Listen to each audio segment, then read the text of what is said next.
বরকতের মাস, রহমতের মাস, মাগফিরাতের মাস, রমজান মাস। এই রমজান মাসে একটি কাজ করলে 10টি নেকি সওয়াব পাওয়া যায়। আর আজকে এই রমজান মাস যেন ওই দিনেও শুরু হলো, আর দেখতে দেখতে প্রায় রমজান মাসও শেষ হয়ে যাচ্ছে। কিভাবে যেন এই বরকতের মাস, রহমতের মাস শেষ হয়ে যাচ্ছে আসলে চোখের পলকে। মানুষের হায়াতগুলো এইভাবে ফুরিয়ে যাচ্ছে। হ্যালো এভরিওয়ান, আসসালামু আলাইকুম। কেমন আছেন সবাই? আশা করি সবাই অনেক ভালো আছেন। আলহামদুলিল্লাহ আমরাও ভালো আছি। আজকে রমজানের আরেকটি নতুন দিনের ব্লগ নিয়ে আপনাদের সাথে চলে আসলাম। আজকে দেখতে পাচ্ছেন আসলে রহমতের মাসগুলো কীভাবে যেন চোখের পলকে চলে যায়। ওই দিন যেন শুরু হলো রমজান, এখন যেন প্রায় অর্ধেক হয়ে যাচ্ছে। যাই হোক, আল্লাহ যেন সবাইকে এই রমজানের মাস উসিলায় সবাইকে ক্ষমা করে দেয়, সবার জন্য দোয়া করি।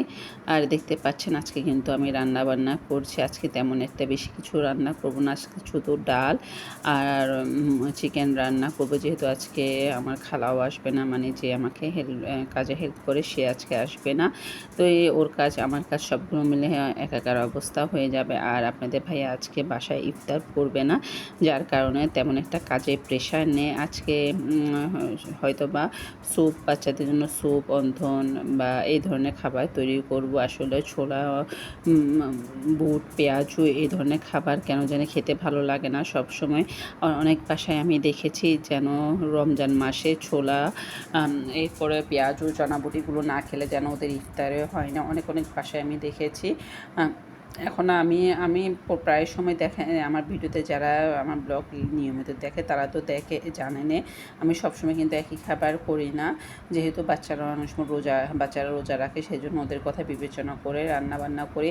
আর প্রতিদিন ভাজা পোড়া এমনও স্বাস্থ্যের জন্য ক্ষতিকর। আসলে বেগুনে পেঁয়াজ এই ধরনের খাবার খেলেও পেটে যেন কোনো সমস্যা হয়, সেজন্য আমি প্রায় সময় দেখা যায় যে এই ধরনের খাবার তৈরি করি না। যাই হোক, কথা বলতে বলতে আমার কিন্তু ডাল অলরেডি রান্না শেষ।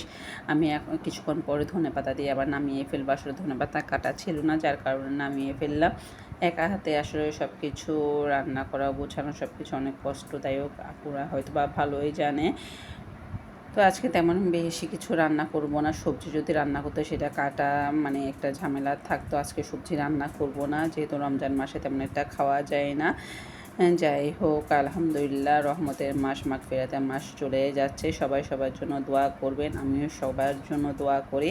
তো আজকের মতো এখানেই বিদায়। সবাই ভালো থাকবেন, সুস্থ থাকবেন, আমাদের জন্য দোয়া করবেন। আসসালামু আলাইকুম।